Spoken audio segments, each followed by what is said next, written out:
ఆయన తల్లిదండ్రుల విధవరాళ్లకు న్యాయకర్తగాను ఆయన ఉన్నవాడు. అయితే ఆయన తల్లిదండ్రుల వరకు కూడా తండ్రిగా ఉన్నవాడు. గమనించినట్లయితే పరిశుద్ధ ఆలయమందుండు దేవుడని ఈరోజు మన వర్తమానానికి ఒక టైటిల్ ఇస్తూ ఉన్నాం. ఈ ఉదయకాల సమయంలో ఆరాధనకు చేసినటువంటి ప్రియాతి ప్రేమ వారందరికీ కూడా ప్రభు పేరిట శుభములు వందనాలు తెలియజేస్తూ ఉన్నాం. వాక్య వీక్షిస్తున్న ప్రతి ఒక్కరు కూడా ప్రభు పేరిట శుభములు కలుగునుగాక. సమయాల్లో కీర్తన గ్రంథంలో నుండి మనము వాక్య భాగాన్ని జ్ఞాపకం చేసుకున్నట్టయితే 68వ కీర్తనలో ఒక మాట రాసింది. 68వ కీర్తన 5వ వచనంలో, తన పరిశుద్ధాలయమందుండు దేవుడు తండ్రి లేని వారికి తండ్రియు విధవరాళ్లకు న్యాయకర్తనై ఉన్నాడు. దేవుడు ఏకాంగులను సంసారాలకు చేయవాడు. ఆయన బంధించబడిన వారిని విడిపించి వారిని వర్ధిల్లా చేయవాడు. దేవుడు ఆలయంలో ఇన్ని కార్యక్రమాలు దేవుడు చేయగలడు. దేవుడు ఏం చేస్తాడంట? బంధించబడిన వారిని విడిపిస్తాడంటాడు. ఆయన పరిశుద్ధాలయమందుండు దేవుడు తండ్రి లేని వారికి తండ్రి అయి ఉన్నాడు. తండ్రి అని మరి ప్రార్థన చేస్తూ ఉన్నాం. తండ్రి అని ప్రార్థన చేస్తూ ఉన్నాం. ఏసునామని అడుగుచున్నాము, తండ్రి అంటున్నాం. తండ్రి అందరికీ తండ్రి. లోకరీత్యా మనకు రకరకాలుగా మనకు తండ్రులు ఉన్నారు, శరీర సంబంధం తండ్రులు ఉన్నారు. కానీ అందరికీ తండ్రి ఒక ఆయన ఉన్నాడు. ఆయన పేరే దేవుడు. ఆయన పేరే దేవుడు. అందుకే మన విన్నపములన్నీ కూడా ఆయనకు తెలియజేస్తూ ఉంటాం. పరలోకమందున్న మా తండ్రి అని తండ్రికి విజ్ఞప్తి చేస్తూ ఉంటాం, తెలియజేస్తూ ఉంటాం. ప్రభు యేసుక్రీస్తు అన్నాడు, నా నామం మీకు ఏది ఇష్టం మా తండ్రిని అడగండి అని. అందుకే తండ్రిని అడిగినప్పుడు కార్యాలు చేస్తూ ఉంటాడు దేవుడు. ఇక్కడ గమనించినట్టయితే ఆయన దేవుని మరి మాట్లాడుతున్నాడు. తన పరిశుద్ధాలయమందుండు దేవుడు తండ్రి లేని వారికి తండ్రియు విధవరాళ్లకు న్యాయకర్త ఉన్నాడు. దేవుడు ఏకాంగులను సంసారాలుగా చేయవాడు. బంధించబడిన వారిని విడిపించి వారిని వర్ధిల్ల చేయవాడు. చూడండి, 4 విషయాలు జ్ఞాపకం చేస్తున్నారు ఇక్కడ. మొదటిగా గమనించినట్టయితే అక్కడ విధవరాళ్లకు మొదటి తల్లిదండ్రుల వారికి ఆయన తండ్రి అయి ఉన్నాడు. చాలామంది ఈ రోజున తండ్రి లేని వాళ్ళందరూ కోల్పోయిన వారు. ఈ రోజున చాలామంది శరీర సంబంధంగా తండ్రి కోల్పోయిన వారందరూ దుఃఖ సాగరంలో, ఎన్నో కుటుంబాలు విచ్ఛిన్నమై, ఎన్నో కుటుంబాలు మరి దుఃఖ సాగరంలో విషయాలు మనం జ్ఞాపకం చేస్తూ ఉన్నాం. కానీ దేవుడి సన్నిధికి వచ్చినప్పుడు ఆయన తండ్రిగా మరి కనబడుతూ ఉంటాడు, తండ్రిగా కనబడుతూ ఉంటాడు. ఆయన తండ్రిగా ఉన్నాడు. రెండవ విషయానికి వస్తే గమనించినట్టయితే ఆ విధవరాళ్లకు న్యాయకర్త ఉన్నాడు. విధవరాళ్లను ఒకప్పుడు చిన్న చూపు చూసేవారంట. విధవరాళ్ళు చిన్న చూపు చూసేవారంట. మనకి 2వ కొరింథీ పత్రికలో 1వ అధ్యాయము 3-4 వచనాలు జ్ఞాపకం చేసుకుంటున్నాం. గమనిద్దాం. 2వ కొరింథీయులకు రాసిన పత్రిక 3వ అధ్యాయము 1వ అధ్యాయము 3-4 వచనాల్లో ఈ విషయాన్ని జ్ఞాపకం చేస్తూ ఉన్నారు. దేవుడు మమ్మును ఏ ఆదరణతో ఆదరించుచున్నాడో ఆ ఆదరణతో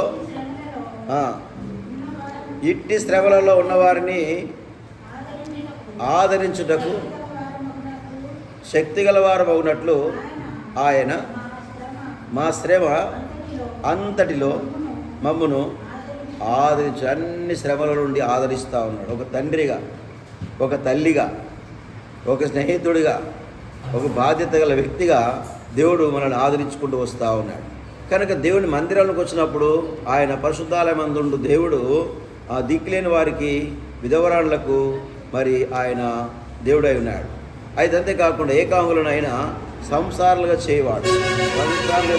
ఏకాంగులను సంసారాలుగా చేయవాడు. అంతేకాకుండా ఇక్కడ గమనించినట్టయితే దేవుని యొక్క ఆదరణ మనకు దొరుకుతూ ఉంది. దేవుని సన్నిధికి వచ్చినప్పుడు ఆదరణ దొరుకుతూ ఉంది. దేవుని యొక్క సన్నిధి మనకు ఉంటుంది. అదే దేవుడు ఏకాంగులను సంసారాలుగా చేయవాడు. ఆయన బంధించబడి వారిని విడిపించి వారిని వర్ధిల్ల చేయవాడని రాసింది. అందుకే ద్వితీయోపదేశ కాండం 10వ అధ్యాయం 18వ వచనంలో ఒక మాట రాసింది. ద్వితీయోపదేశ కాండం 10వ అధ్యాయం 18వ వచనంలో ద్వితీయోపదేశ కాండంలో ఒక మాట రాసిందో ఉంది. గమనించినట్టయితే బైబిల్ గ్రంథంలో పరిశుద్ధ లేఖనాలు ఇలా మాట్లాడుతూ ఉన్నాయి. ద్వితీయోపదేశ కాండం 10వ అధ్యాయం 18వ వచనంలో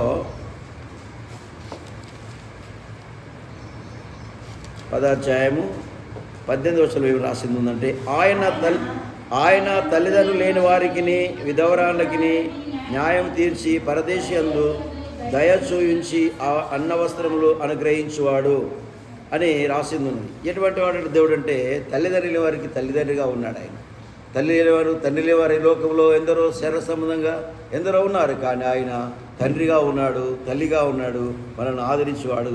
మరి పరదేశి దయ చూంచి అన్న వస్త్రములు అనుగ్రహించువాడు. మీరు ఐగుప్తు దేశంలో పరదేశులు ఉంటిరి కనుక పరదేశి జాలి తలచుడి. ఎవరు మన పరదేశులను అనగా ఎరగని వారిని, లేక ఎవరైనా మన దగ్గరకు వచ్చినప్పుడు వారిని తెలియనివారప్పటికి కూడా వాళ్ళు ఆదరించినప్పుడు మరి మనము దేవునికి సహాయం చేసినట్టంట. బైబిల్ అంటుంది, బీదలను కనికరించేవాడు యెహోవాకు అప్పిచ్చువాడని. బీదలను కనికరించేవాడు యెహోవాకు అప్పిచ్చువాడని సామెత గ్రంథకర్త సొలొమోను రాస్తూ ఉంటారు. ఈ విధంగా గమనించినట్టయితే మరి దేవునికి అప్పిచ్చువారై ఉంటారట. మరి మనమందరం కూడా రక్షణ లేని వారి విషయంలో అందరూ కూడా మన అప్పుదారులమై ఉన్నాం. రక్షింపడ మనమందరం కూడా ప్రభు నిమిత్తమై మన అప్పుదారులుగా ఉన్నాం. వారికి దేవుని వార్త తెలియక అనేకుల విధంగా నశించిపోతూ ఉన్నారు. ఇక్కడ గమనించినట్టయితే పరదేశి యందు దయ ఉంచి వస్త్రములను అనుగ్రహించువాడు. మీరు ఐగుప్తులో నుండి పరదేశులై ఉంటిరి గనుక పరదేశి తలంచుడి. నీ దేవుడిని యెహోవాకు భయపడి ఆయనను సేవించి ఆయనను అత్తుక్కొని ఆయన నామమున ప్రయాణం చేయవలెను. ఆయనే నీకు కీర్తినీయుడు. నీవు కనులార చూచుగా భీకరమైన ఆ గొప్ప కార్యమును నీకు కొరకు చేసిన నీ దేవుడు ఆయనే. నీ పితరులతో 70 మంది ఐగుప్తునకు వెళ్ళిరి. ఇప్పుడు నీ దేవుని యెహోవా ఆకాశ నక్షత్రుల వలె నిన్ను విస్తరింపజేయుచున్నాడు. కొంతమంది ఐగుప్తులోకి వెళ్ళినప్పుడు కొంతమంది వెళ్ళారు. కానీ దేవుడు అన్నాడు, నీ సంతానాన్ని నీ జనాన్ని నేను విస్తరింపజేస్తాను, నేను విస్తరింప చేస్తానని దేవుడు వాగ్దానం చేశాడు. అది ఇక్కడ నక్షత్రం వాళ్ళకి అంత ఎక్కువగా నిన్ను విస్తరింపజేయుచున్నాడు అన్నాడు. విస్తారంగా మరి అనేక దేవుడు కృపను బట్టి ఈ రోజున ప్రభును తెలుసుకోవడానికి ఒక అవకాశం ఇచ్చాడండి. గమనించినట్టయితే మరి విధవరాళ్లకు ఆయన న్యాయకర్తగా ఉన్నాడు. మరి ఈయన బీదలను కనికరించేవాడు అని జ్ఞాపకం చేస్తూ ఉన్నారు. కీర్తన గ్రంథంలో 10వ అధ్యాయం 14వ వచనంలో ఒక మాట చూసినట్టయితే కీర్తన గ్రంథంలో 10వ అధ్యాయము 14వ వచనంలో కీర్తన గ్రంథము 10వ అధ్యాయం 14వ వచనం ప్రతీకారము చేయుటకై నీ చేటును నిరాధారులు తమ్మును నీకు అప్పగించుకొందురు. తండ్రి లేని వారికి నీవే సహాయుడై ఉన్నావు. దుష్టుల భుజము విరగొట్టును, చెడ్డవారిని దుష్టమును ఏమియో కనబడక వరకు దాని గురించి విచారణ చేయమన్నాడు. ఇక్కడ గమనించినట్టయితే నీవు దీనిని చూచి ఉన్నావు కదా, వారికి ప్రతీకారం చేయుటకై నీవు చేటును పగను కనిపెట్టుచున్నావు. ఏం చేస్తున్నావు? లోకం చూసినట్టయితే చేటును పగను తలంచుకుంటుంది లోకం. చెడు చేయటానికి ఇష్టపడుతుంటారు, నష్టపరచడానికి ఇష్టపడుతూ ఉంటారు. అయితే ఇక్కడ గమనించినట్టయితే నీవు చేటును పగను కనిపెట్టి చూస్తున్నావు. నిరాధారులు తమ్మును నీకు అప్పగించుకుందురు. తండ్రి లేని వారికి నీవే సహాయకుడు. అంటే ఏమీ లేదు మనకి, నిస్సహాయ స్థితిలో మనం ఉన్నాం కనుక మన నిరాధారులంగా మనం ఏమి లేని వారుగా కనబడతా ఉన్నాం. అయితే దేవుని మీదనే ఆధారపడి ఉండటం, దేవుని మీద ఆధారపడినప్పుడు దేవుడే సహాయకుడు. దేవుని సహాయం వలన ప్రాకారములు దాటితిమంటాడు. దేవుని సహాయం లేకుండా మనం ఏం చేయలేము. దేవుని సాయం వలన ప్రతిదీ మనం జయించగలము. దేవుని సాయం వలన ప్రతి క్రమం తీర్చుకోగలము. దేవుడే మన పక్షాన యుద్ధం చేయగలడు. అందుకని గమనించినట్లయితే నిరాధారులని జ్ఞాపకం చేస్తూ నిరాధారులను తమ్మును నీకు అప్పగించుకొనుచుందురు. తమకు తాము అప్పగించుకున్నారు, తమకు సమర్పించుకున్నారు, తమకు ఏం చేస్తున్నారంటే వారు దేవుడికి అప్పగించుకున్నారు. ప్రభా నీవే నీ చిత్తం ప్రభాని వాళ్ళు దేవుని మీద ఆధారపడ్డవారు కనుక దేవుని బిడ్డలు మనము కూడా ఆయన మీద ఆధారపడినప్పుడు పగ తీర్చుక ఆయన పని, మన పని కాదు. పగ తీర్చుక ఆయన పని, ఆయన ఉగ్రతకు చోటు ఇవ్వడం మన వంతు. ఆయన పగ తీసుకునేవాడు. నిరాధారులు మనం ఏం చేయలేము. మన ఆయుధాలు ఏమి లేవు, యుద్ధం చేయడానికి మన ఆయుధాలు ఏమి లేవు. మనం నిస్సహాయ స్థితిలో ఉన్నవారమి కనుక మనం ఆధారం అంతా కూడా దేవుని మీద ఆధారపడమే చాలా ప్రాముఖ్యమైన విషయం. అది నిరాధారులు మన తమ్మును తనకి అప్పగించుకొందురు. తండ్రి లేని వారికి నీవే సహాయుడవు, తండ్రి లేని వారికి నీవే సహాయుడవి. అందుకే దేవుని యొక్క మందిరంలో, దేవుడి సన్నిధిలో ఇవన్నీ కలిగి ఉంటాయి. ఏముంటాయి? ఇక్కడ విశ్రాంతి ఉంది, ఇక్కడ నెమ్మది ఉంది, ఇక్కడ తండ్రి లేని తండ్రిగా ఉన్నాడు, విధవరాళ్లకు న్యాయకర్తగా ఉన్నాడు కదా. విధవరాలు న్యాయకర్తగా ఉన్నాడు. మరి ఏకాంగులను సంసారులుగా చేయగల దేవుడు ఆయన. ఏకాంగులను ఒంటరిగా ఉన్న వారిని కూడా జంటగా నడిపించగల దేవుడు ఆయన. ఆయన సన్నిధికి వచ్చే వారికి ఏబిలు మొత్తము త్రోసివేయనన్నాడు. నా దగ్గరకు వచ్చేంత మాత్రము త్రోసివేయనన్నాడు. అయితే ఆయన దగ్గర ఇవన్నీ కూడా సుఖ సౌఖ్యాలు ఉన్నాయి. ఆయన దగ్గరకు వచ్చినట్టయితే ఇవన్నీ మనం పొందుకోగలం. అది ఆయన సన్నిధులు ఇవన్నీ ఉన్నాయి కనుక ఇక్కడ చెడ్డవారిని దుష్టత్వము ఏమీ కనబడలేపో వరకు దాని గురించి విచారణ చెయ్యము. యెహోవా నిరంతరము రాజయ్యున్నాడు. ఆయన దేశంలో నుండి అన్ని జనులను నశించిపోయిరి. యెహోవా లోకులు ఇకను భయంకరం కాకుండానట్లు బాధపడి వారి కోరికను నీవు విని ఉన్నావు. బాధపడుచున్న మనస్సును ఎరిగిన దేవుడు. ఏమెరిగిన దేవుడు? మనసు ఎరిగిన దేవుడు, హృదయాలు ఎరిగిన దేవుడు, మనసు ఎరిగిన దేవుడు. కొన్నిసార్లు మనల్ని కృంగజేసే వాళ్ళు ఉంటారు. కొందరు కృంగజేసే వాళ్ళు ఉంటారు. కొందరు మనసును భంగపరిచేవారు ఉంటారు. కొందరు మనలను కృంగజేయాలని ఆలోచిస్తూ ఉంటారు. అటువంటప్పుడు వాళ్ళకు లేవనెత్తువాడు ఆయనే. బాధపడి వారి కోరికను నీవు వారిని విని ఉన్నావు. తండ్రి లేని వారికి నలిగిన వారికి న్యాయం తీర్చుటకై నీవు వారి హృదయమును స్థిరపరిచి చెవియొగ్గి ఆలకించితివి. ప్రతి ప్రార్థన, ప్రతి విన్నపములు విని ప్రతి ఒక్కరికి న్యాయం చేకూర్చగల దేవుడు. ఆయన దగ్గరికి వచ్చేవారు ఎంత మాత్రమే త్రోసివేసేవాడు కాదు. కనుక ఇక్కడ మనం కీర్తన గ్రంథంలో 60వ అధ్యాయంలో మనం చాలా చక్కగా తెలియజేశాడు. అందుకే విధవరాళ్లకు న్యాయకర్తగాను మరి ఏకాంగులను సంసర్లు చేసి బంధించబడే వారిని విడిపిస్తానికి ఆయన లోకానికి వచ్చాడు. బంధించబడ్డ వారిని విడిపిస్తానికి. ఇర్మియా గ్రంథము 49వ అధ్యాయం 11వ వచనం. ఇర్మియా గ్రంథము చూసినట్టయితే 49వ అధ్యాయం 11 వచనంలో ఒక మాట రాసి ఉంటుంది, గమనిద్దాం.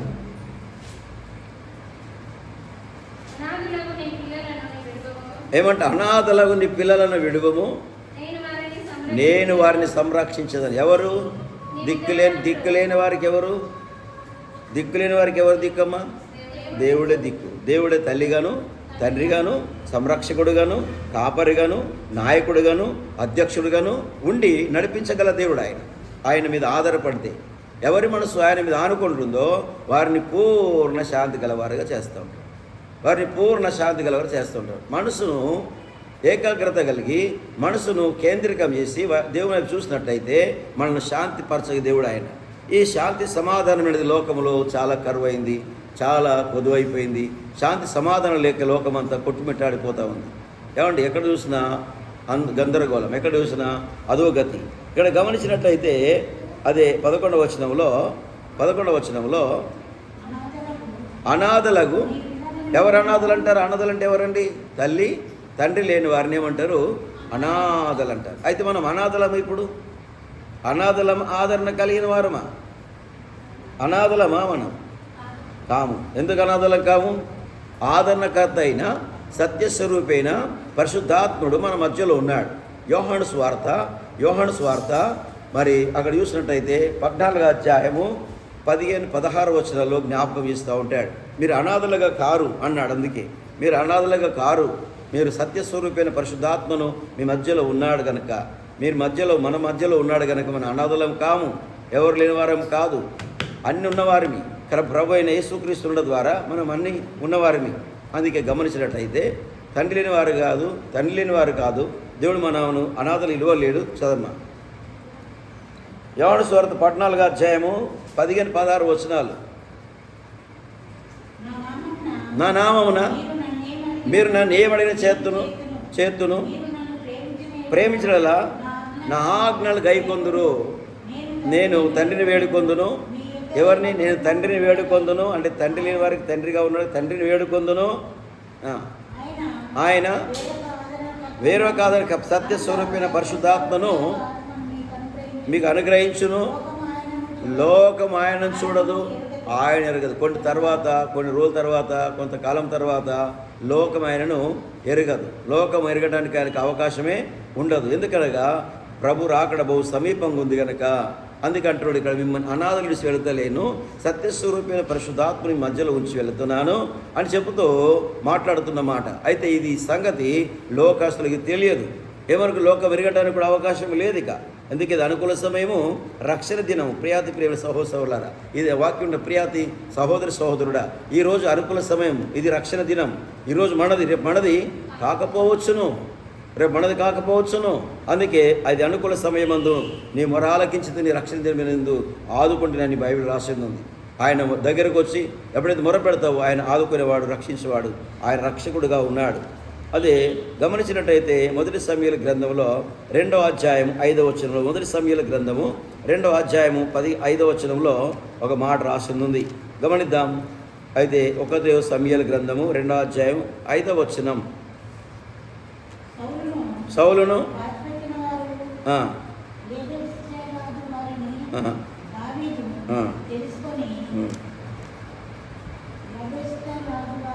అమ్మా మొదటి సమూయేలు గ్రంథం 2వ అధ్యాయం 5వ వచనం, మొదటి సమూయేలు గ్రంథము 2వ అధ్యాయం 5వ వచనం అన్నా గురించి మాట్లాడుతూ అక్కడ గమనించినట్టయితే 2వ అధ్యాయం 5వ వచనం, సమూయేలు గ్రంథం మొదటి అధ్యాయం, మొదటి పత్రిక, మొదటి గ్రంథము, మొదటి సమూయేలు గ్రంథము 2వ అధ్యాయం అమ్మా 2వ అధ్యాయం 5వ వచనం చదువు. తృప్తిగా భుజించిన వారు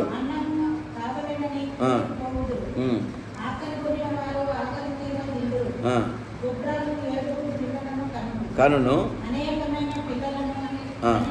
అంటే ఏకాంగులు సంసారాలు చేసి దిక్కులేని వారికి ఆదరించి, మరి ఇలాంటి దేవుడు మన దేవుడు అని. ఇంకా చదమ్మా. జనులను ఎవరు? మృతులను సజీవులుగాను చచ్చిపోయిన బ్రతికించేవారు కూడా ఆయనే అని. ఉన్నది లేనట్టుగాను లేనుట చేయగల దేవుడు, ఉన్నది లేనట్టుగాను లేనుట చేయగల దేవుడు. అందుకని సామర్థ్యుడు, శక్తివంతుడు. మనం అనుకోవచ్చు, మన నిస్సహాయ స్థితిలో ఉన్నప్పుడు కొన్నిసార్లు అనుకోవచ్చు, నాకేం చేత కదయ్యా, మేము చేతగాని వారిని, మా బలహీనులము, అయ్యో ఇలా ఉలావను అనుకుంటూ ఉంటాం. కానీ దేవుడు అనుకుంటే ఏదైనా చేయగలడు. లేనిది ఉన్నట్టుగాను ఉన్నది లేనట్టు కూడా చేయగలడు.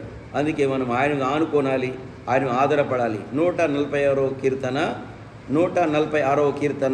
9వ వచనంలో చివరిగా గమనిస్తాం. ఉదయకాల సమయంలో వాక్యం ఉంటే ప్రియాతి ప్రియ సహోదరులారా, దేవుని పరిశుద్ధాలయమందుండు దేవుడు మరి విధవరాళ్లకు న్యాయకర్తగా ఉన్నాడు. అక్కడ గమనించినట్టయితే ఏకాకులు సంస్థలు చేయవాడు, మరి తండ్రి లేని వారికి తండ్రిగా ఉన్నవాడు, ఆయన దగ్గరకు వచ్చిన ఎంత మాత్రం త్రోసివేసేవాడు కాడు. గమనిద్దాం. కీర్తన 146వ అధ్యాయము 9వ వచనం, ఆయా పరదేశంలో కాపాడువాడు, ఆయన తండ్రి లేని వారికి విధవరాళ్లకును ఆదరించువాడు. అమ్మా భక్తిహీనుల మార్గమును వంకర మార్గం చేస్తాడు. భక్తిహీనత ఎప్పుడు వస్తుందో, భక్తిహీనత ఎప్పుడు వస్తాయితే మన జీవితాలు వంకరైపోతాయి. ఈ భక్తిహీనత అనేది మన నుంచి తీసివేసినప్పుడు మనం నిదానంగా చక్కటి మార్గంలో ఉంటాం. ఈ భక్తిహీనత అనేది ఎప్పుడు వచ్చిందో అప్పుడే మనకు వంకర మార్గాలు అయితే మార్గం సరళం చేయటానికి మరి ఉండలేము. అందులో సరళమైన మార్గం ఉండలేము, నిదానమైన మార్గం ఉండలేము. కనుక వంకర మార్గం అయిపోద్ది. ఎప్పుడు భక్తిహీనత ఎప్పుడైతే మనిషికి వచ్చిందో అప్పుడు మార్గాలన్నీ వంకర టింకర అయిపోతాయి. వంకర టింకర ఉన్న మార్గాలను సరిచేయడానికి దేవుడు ఈ లోకానికి వచ్చి తప్పని మళ్ళీ వెతికి రక్షణకి లోకానికి వచ్చారండి. అందుకే గమనించినట్టయితే తండ్రి లేని వారికి తండ్రిగాను, విధవరాళ్లకు న్యాయకర్తగాను, ఏకాంగులు సంసారం చేయడానికి, అంతేకాకుండా బంధించబడే వారిని విడిపించడానికి లోకానికి వచ్చాడు. బందీ గృహంలో ఉన్న ప్రతి వ్యక్తిని విడిపించడానికి వచ్చాడు. ఈ రోజున ప్రతి మనిషి ఎక్కడ ఉన్నాడు? బంధకాలు ఉన్నాడు. ఏ బంధకాలు? పాప బంధకాలు, రకరకాల బంధకాల్లో మనిషి ఉన్నాడు, చిక్కిపోయాడు. ఈ బంధకాలు విడిపించేవారు ఎవరు అని చూస్తుంటే ప్రభువైన యేసుక్రీస్తు లోకానికి వచ్చి విడిపించాడు. మనం చాలాసార్లు వింటాం, గాడిద కట్లు కట్టారు. ఈ గాడిద కట్లను విప్పుకరండి అన్నాడా, లేక కట్టేయమన్నాడా? కట్లు విప్పుకరండి అన్నాడు. ఈ కట్లు విప్పేస్తే కానీ మన జీవితాలు సరిపడతాయి. ఏ కట్లో ఉన్నారు? ప్రతి మనిషి బంధకాలు ఉండిపోయారు. రకరకాల బంధకాలు మనిషికి. ఈ బంధకాల్లో మరి బంధించుకున్న మడకోణమే. మనసును బంధించుకున్నారు, మనసును కొరవింది చేసుకున్నారు, మనసును బందిగృహం చేసుకున్నారు. కనుక ఈ మనసును దేవుడి మీద ఆనిస్తే, దేవుడి మీద ఆనుకుంటే ఏమవుతారు మనుషులు అంటే? శాంతిగా ఉంటారు. తమ మనసు తమకే శిరసాలగా వేసుకున్నారు. అవునా?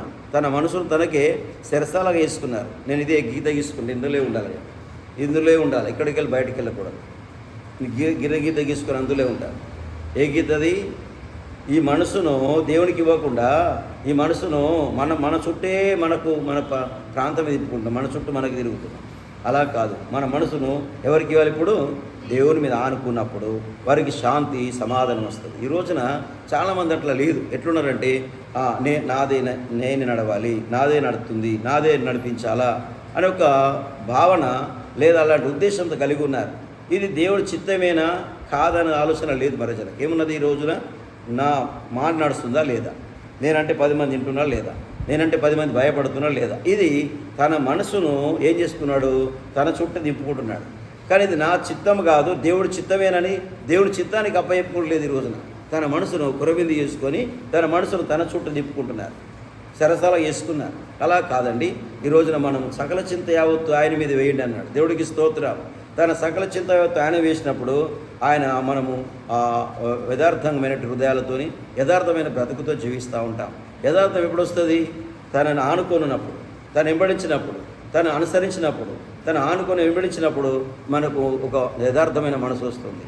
లేక మనకేం చేస్తున్నాం? మన మనసును మన దగ్గర ఉంచినప్పుడు ఏం చేస్తామంటే ఆ కొరవింది చేసుకొని బందిగృహంలో ఉండిపోతూ ఉంటాం. ఈ బందిగృహంలో నుండి బయటకు రావాలి. దేవుడికి స్తోత్రం.